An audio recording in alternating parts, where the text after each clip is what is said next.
What's up everybody, Emperor John Kill 3D Gaming here with another video game review, and it is on the martial arts game, basically Bruce Lee the video game, unofficially, Sifu.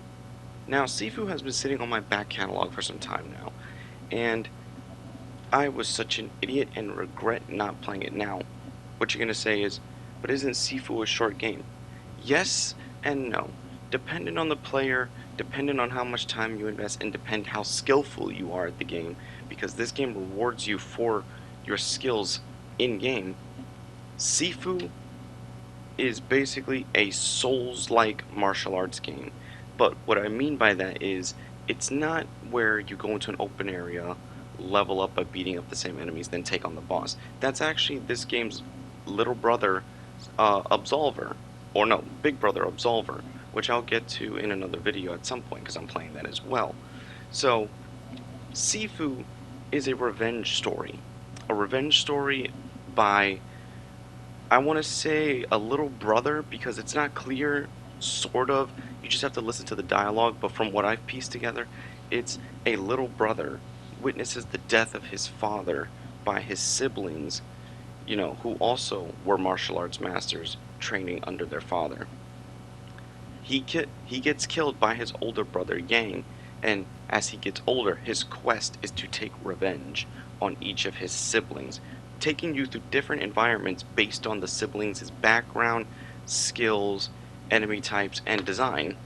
And what I have to say is, the concept behind this game, I wish it was fleshed out more. I wish it was a bigger game, but for the game you get here, I bought it on discount for about $10.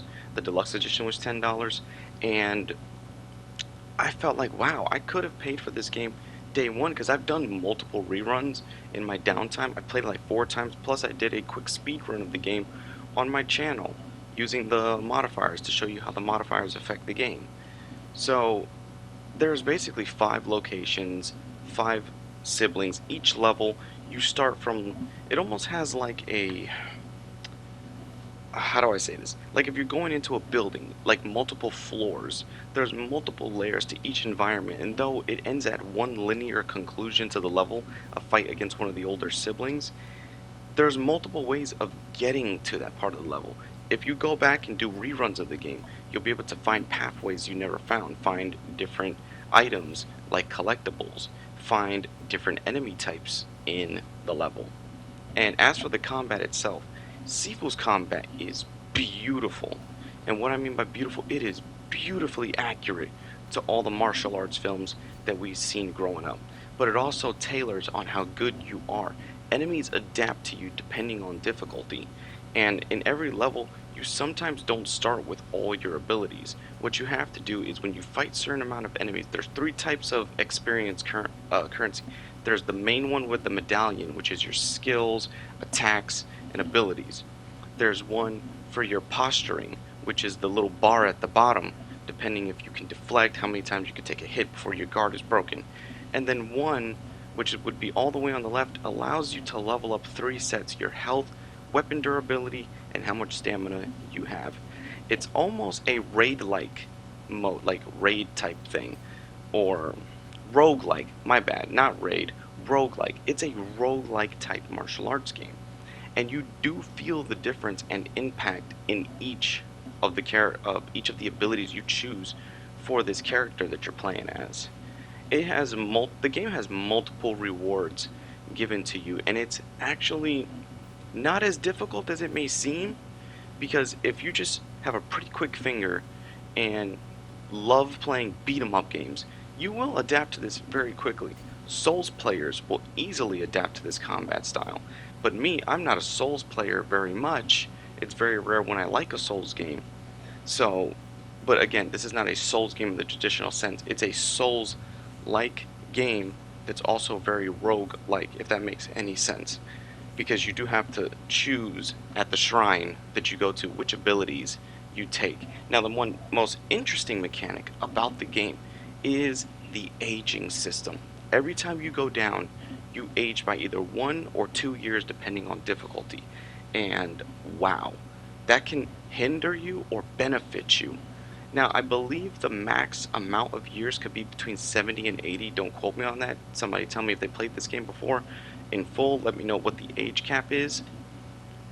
Then, one of the best additions to this game to me is the fact that you can get far. You can be aged, yes, but when you de-age yourself and make yourself youthful again, the lowest age you start off will be 20.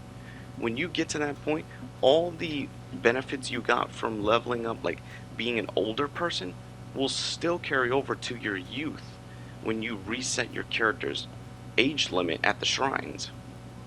So that makes it really cool and makes you want to get better at the game. You know, I really don't play for score, I just play to see how better I can make my reflexes. And then when you do all that, there's arena mode, where arena mode is different challenges of waves of enemies with different active modifiers, which can really test your skill. A lot of these seem easy at first, but then they get very, very difficult as time goes on. But if you beat all of them and you unlock points or money in the game, you can basically use them or whatever goals you do, because there's also set goals and achievements you can do to help you unlock different suits. And yes, the Bruce Lee yellow tracksuit is in the game, and it just makes it really cool to play through it and get those costumes. And the one thing I like is that it also connects, if you have Absolver, it crosses over a costume from the Absolver game. Because if I understand correctly, the game is made by both developers.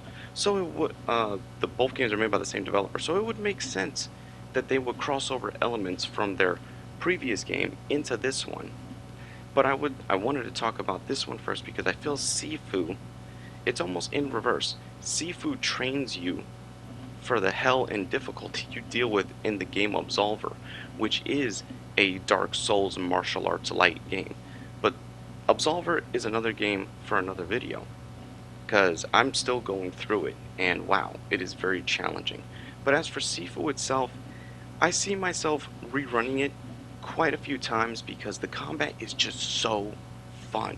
The combat is what really holds this game together, and I like the comic book 3D shell shaded look. It really looks like you're watching one of those old school martial arts films and old school comic book movies in one game. And yes, it can be on the shorter side. Hell, if you're really good at the game, you can beat it within an hour and a half. But if you're a guy like me that's just very laid back and taking his time, the game took me, despite dying a bunch, 4 to 5.5 hours to complete.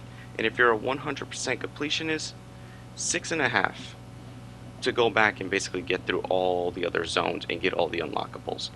But that's my review on Sifu. I think it's a good game. You should give it a try if you're into martial arts games and third-person action beat-em-ups. So alright, I'll see you all guys later.